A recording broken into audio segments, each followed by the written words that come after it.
everyone, welcome to another review video. As always, my name is Jay, and today I'll be reviewing the new Toxicrene slash the new Toxicrene slash Maleceptor rules for the new models for the Tyranid Codex. So first of all, Merry Christmas to Tyranid players. We get models now in November, which is kind of odd. I rarely see that many new models coming out that don't already have rules, and I'm kind of curious as what the future is for the Tyranids. I guess if you bought a digital codex, maybe they'll upgrade into it, I don't know, but I'm kind of curious because there are rumors. Now, I'm going to start this with a grain of salt, so asterisk right here. There's rumors as well that next week there's probably going to be another big release, including a drop pod. So that's insane. So that's 5. The next kit's going to build up to 3 different models. So this one's going to build 2. So that's 5 new models that are not in the codex, which really kind of sets off some alarms in my head. What's going on? I really don't think Tyranids are going to get a new codex because our codex was from this year. So I don't know. Let's see what happens. I guess I really hope the digital people, maybe they get an auto upgrade. That'd be great. It would make me want to start buying the digital codices and just get an auto upgrade.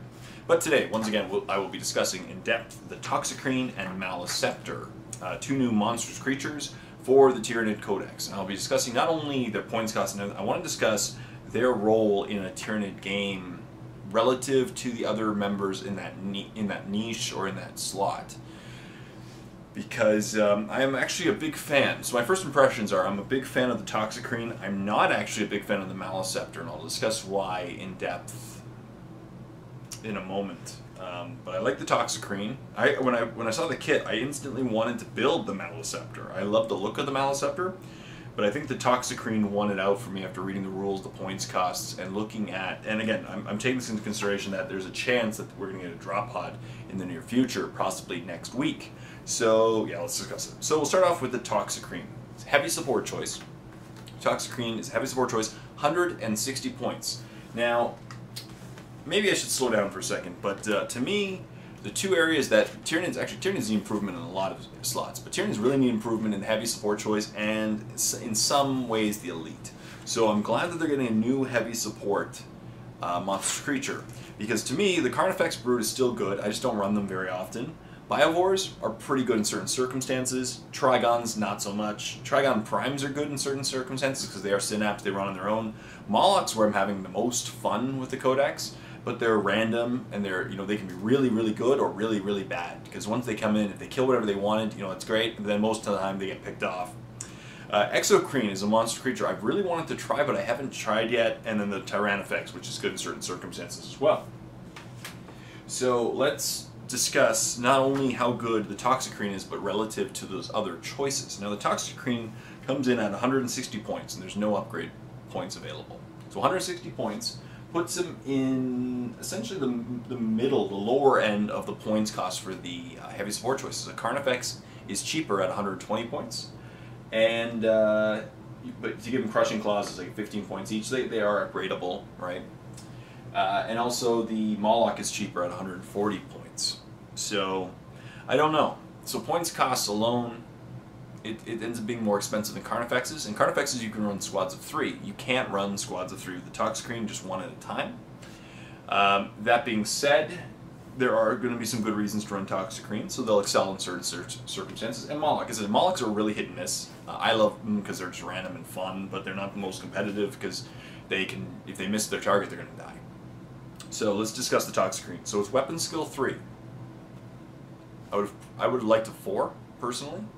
I would have really liked a 4.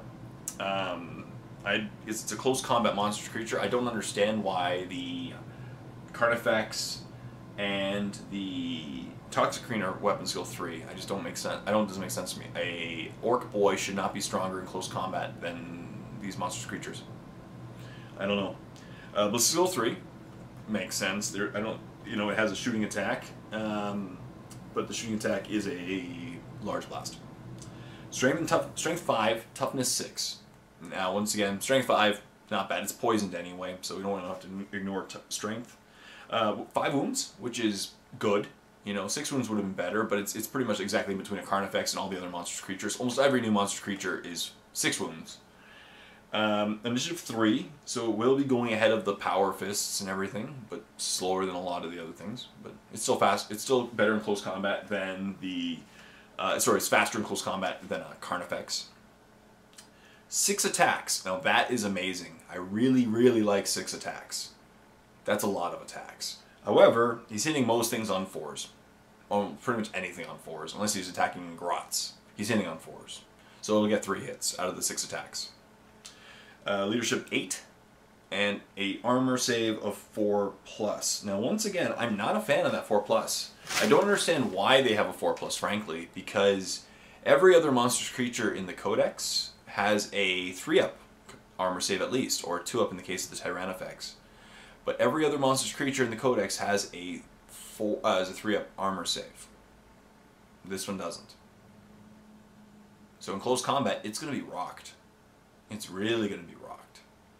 Because a 4-up armor save will not last very long. Now he's toughness 6, but still a 4-up armor save. Most things are going to get through that. And he's a close combat oriented monstrous creature. So that being said, what does he have? He has Acid Blood, which is cool. For those who don't remember, let's go through the Acid Blood slot in the Codex. Oh, sorry, I think it's in the appendix now. This is the 6th edition Codex. So, Acid Blood. For each unsaved wound it suffers in close combat, an enemy unit takes an initiative test. For each failed test, they suffer a Strength 5 AP2 hit. That's nice. And again, it has 6 wounds. Or sorry, it has 6 wounds, so that's pretty good. So, Acid Blood will help. So if you hurt it, it's going to hurt you back. That's great. It has Choking Cloud, which is a shooting attack. It is a 12-inch range, Strength 3 AP dash. Assault 1 ignores cover, large blast, poison 2 predatory sentience. And predatory sentience means when taking armor penetration rules against vehicles that are open-topped or that have lost 1 or more hull points, this weapon has an Armor Bane special rule.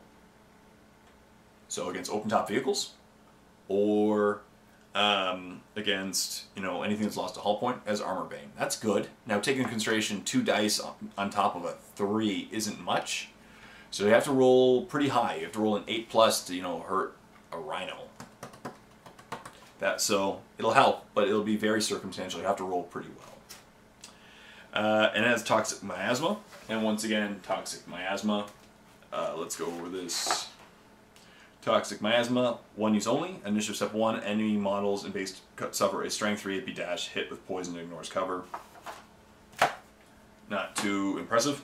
That's not too amazing compared to the Acid Blood, Choking Cloud, and it has Lash Whips. So it is going to be going at initiative, like 6, I think. I think it's +3 now. Lash Whips give initiative to them. I really gotta remember these. I play Tyranids a lot.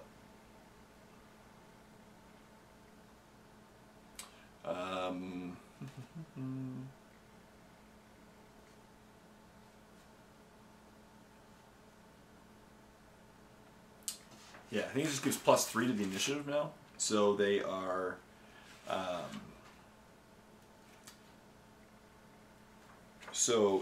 they're going to be going fast then. So never mind about that. They have Lash Whips. +3 bonus to initiative.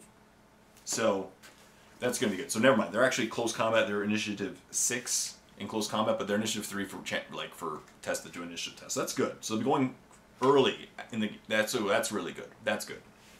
The more I read about this Toxicrene, the more I like it, in fact. The Maleceptor, not so much. But I'll discuss the why in a second. So they're fearless, which is good, because they're a monster creature. Instinctive behavior, feed, poison 2-up, and shrouded. Shrouded is what I really, really like about this guy. So if, in fact, we are getting a drop pod, this guy might be the one you want to stick in that drop pod. Drop him behind enemy lines, make sure he jumps out of the drop pod into cover.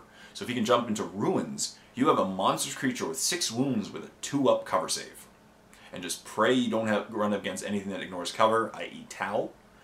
But that's going to keep him alive to get in close combat. That's really good. The challenge with him is if we don't get a drop pod, the challenge with him is going to be to get him into close combat. So you got to get him as fast across the field as possible because he's a close combat oriented monster.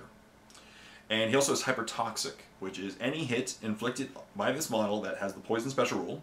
so including any hits caused by its choking cloud, gains the instant death special rule on its wound of 6 up. And this is good. So let's compare him to another monster creature that fulfills the same role, a Carnifex. Carnifexes are 20 points cheaper. True, but they're only 4 wounds. They have a 3-up armor save. So shooting wise, you know what, if this guy is in cover, he'll be in good shape because he has Shrouded. If your opponent ignores cover, you're in trouble. Carnifexes are strength 9. They'll be wounding pretty much anything on a 2-up. So, as will this guy. They're both weapon skill 3. But what I really like about them is he strikes at initiative 6, which puts him ahead of most things. Carnifex is at initiative 2, behind pretty much everything minus the power fists. So that's great. The Maleceptor, also what I really like, is the instant death roll, and he's poison 2-up. So let's be fair. So this guy is going to kick butt if you can get him in close combat. With, like, if you're running up against a Wraithless, now the Wraithless may eat him to shreds, because they also have instant death weapons. But if you can get him into something against that's toughness 6, 7, 8, even 5, the instant death on a 6 roll, if you get lucky and you get that 6, but then they also have to, it's going to be AP2 because they have Smash. They're a monstrous creature. Yeah, so they have Smash. And so it's going to be AP2. So that the odds are they're going to kill whatever they want. You know, it's going to be really good if they can get them into close combat. They're going to be slow. So if we get the drop pod, it's going to be key. And this guy, this Toxicrene is going to be amazing. Because a Toxicrene in close combat against anything toughness 5, right? Because a Carnifex will have to smash to instant kill toughness 5, and it wouldn't do that. You wouldn't sacrifice just to get 1 attack, hitting on 4-ups. I think the Toxicrene is actually a really viable, close combat-oriented monstrous creature, providing you can get him in close combat. You know, he gets 6 attacks.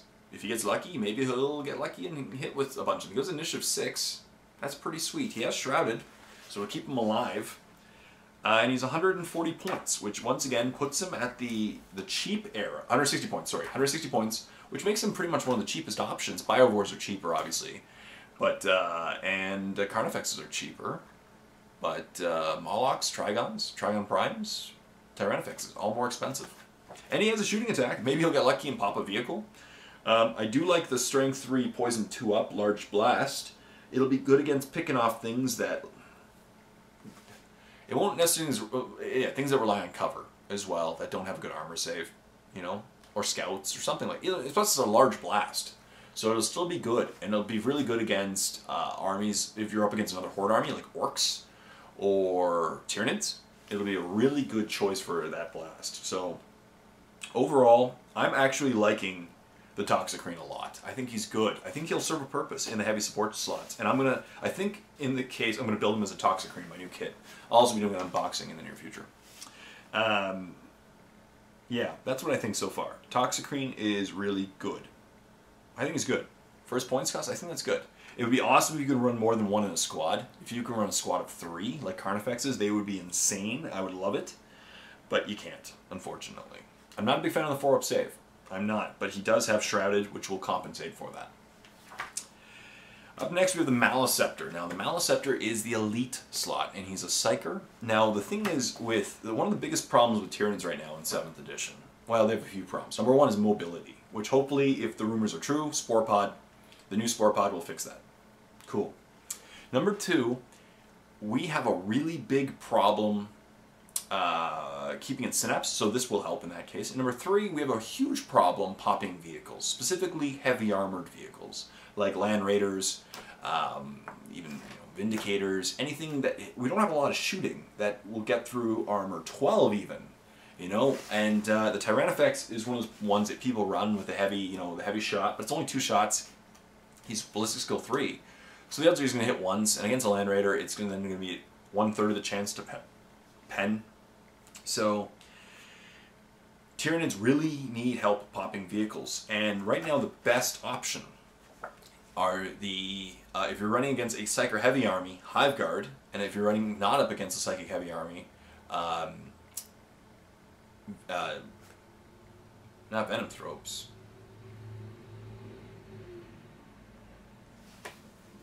Wow, brain fart. Zoanthropes. So Zoanthropes right now are needed in an army. In fact, I gotta get some more zoanthropes. A squad of 3 zoanthropes are required to pop heavy vehicles right now, because nothing else will get through them these days. Tyranids Smash got really, well, not Tyranids Smash, but Monstrous Creature Smash in general got really nerfed in this edition. So you really need some shooting powers to compensate, and the zoanthropes have fulfilled that role. And especially if we're getting the new drop pod, once again, I gotta speak as if we're getting this thing, because I'm pretty sure we are. 3 zoanthropes in a drop pod are going to be in every competitive list, because you can drop them wherever you want and just pick off a vehicle. And especially like a Land Raider, that will do a lot of harm, destroy it. 6 shots, right? Psychic power, the odds are it will get off. And it will get, sorry, then you get 3 shots, because each one gets, you know, a shot each. And the odds are it's going to hit, 3s to hit. And then like 2s to glance, 3s to pen. So it's a pretty, let me just do it. I'm pretty sure it's strength 10. So if that's the case, you know,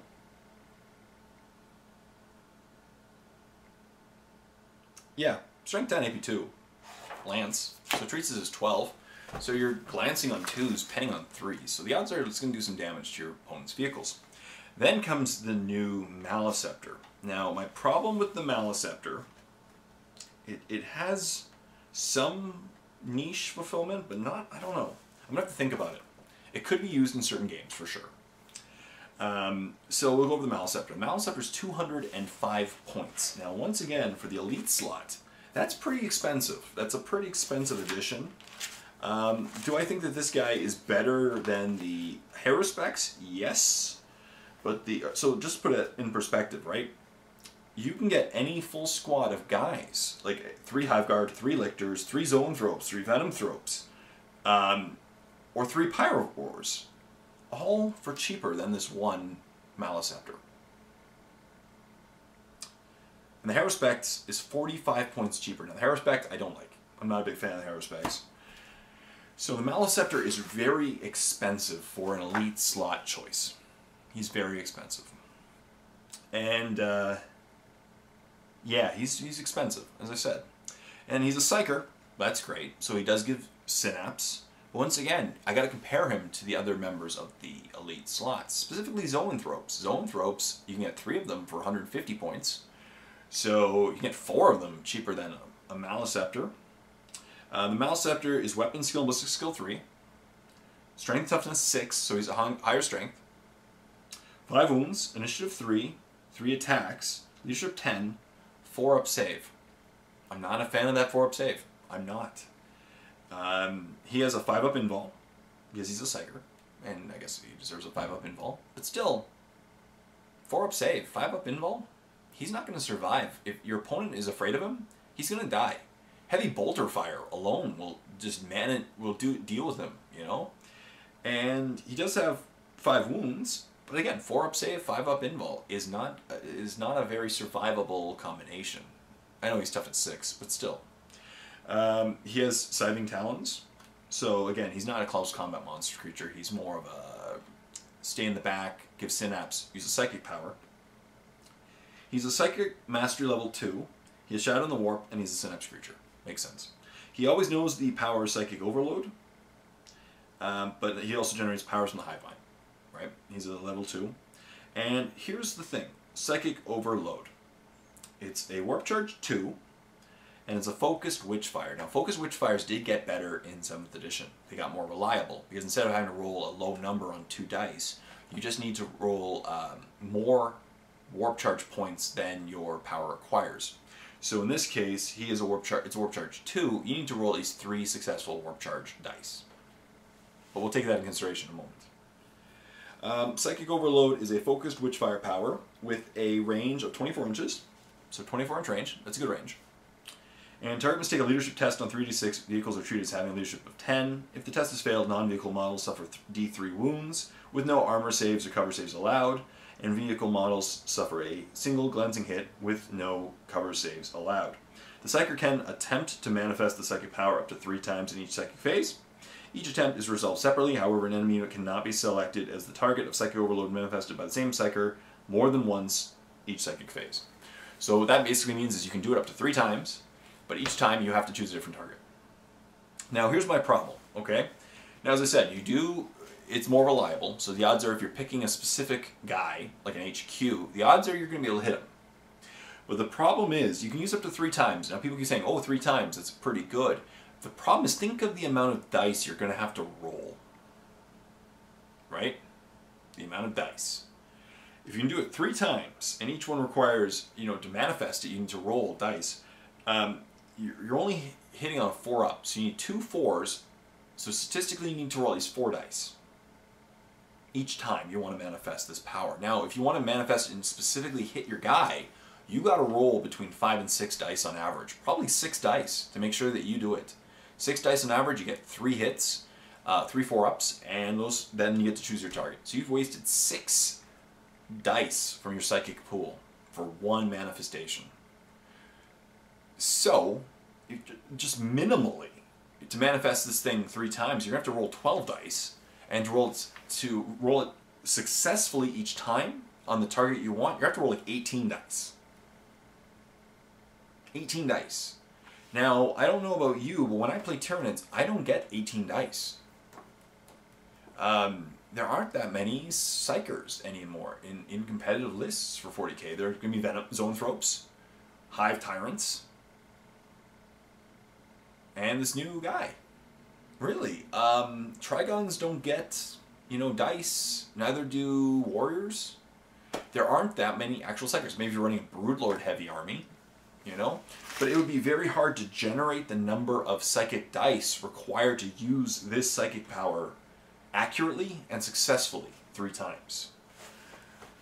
Yeah, so 205 points. Once again, that puts him as the most expensive option for the elites. Now you could take 3 Zoanthropes for 150 points, so 55 points cheaper, and you get 6 wounds with a 3-up invul. I know they're toughness 4, but 6 wounds with a 3-up invul as opposed to 5 wounds with a 5-up invul. You get Warp Lance, which is required to pop vehicles now as a Tyranid player. You need Warp Lance to pop Land Raiders. I don't really know if Tyranids need an independent character killer. It's a nice niche-y thing. But, yeah, and a lot of the independent characters you want to kill, maybe if you're going for the opponent's Psyker, but they'll be the ones who are able to shut you down. Most of them have invols, which this power does not negate. It negates cover saves and armor saves. So invols still count. So if you're against orcs, you'll be in great shape because they won't be able to negate your psychic power, and they have low leadership, and they have no invols. So you're in great shape there. Right? So if you're against Tyranids or orcs, you're in good shape. But against most competitive armies, Eldar, Space Marines, Tau, it just won't be required. Now Tau actually could work because you'll get the power off. But by the time, after that one time your power, it'll probably be gone. It'll kill it. I don't know. So maybe there's just something I'm not thinking about, but I think relative to the other elites, like Venomthropes will help get your guys across the table. Zoanthropes, Warp Lance, stupidly powerful right now and required in Tyranid lists. And Hiveguard, which are very good at popping the light armored vehicles and denying cover saves, so no jinx saves against them. Compared to these guys, I don't see the Maleceptor really earning his keep. I really think that the Toxicrene might be good, especially in combination to drop pods, where he can go after pretty much anything and just kill it. Or, high toughness creatures, he'll be able to do that, pretty well. And, because then, just hurt. So, I just don't know about the Maleceptor. Maybe I'm being negative. I don't think so. I think I'm being pretty fair in this one. I just don't see it being good compared to the normal stuff. But maybe I'm wrong. So that's it. That's my in-depth review of the Maleceptor and the Toxicrene. I really like the Toxicrene. Maleceptor has this role. It might be a good, keep in the backfield, keep your synapse together, but I'd still just take 3 Zoanthropes and space them out and you get a much bigger cloud of synapse, personally. But, so thank you very much for watching my in-depth review of the new Toxicrene and Maleceptor rules. Please leave a comment in the comment section down below of what you think about what I'm saying. Am I right? Do you disagree? Do you have anything to add? And hopefully we get these drop pods. The rumors are, let's see. So hopefully we do. So thank you very much for watching this episode of this review. Stay tuned for more reviews. Till next time, this is Jay saying, happy painting.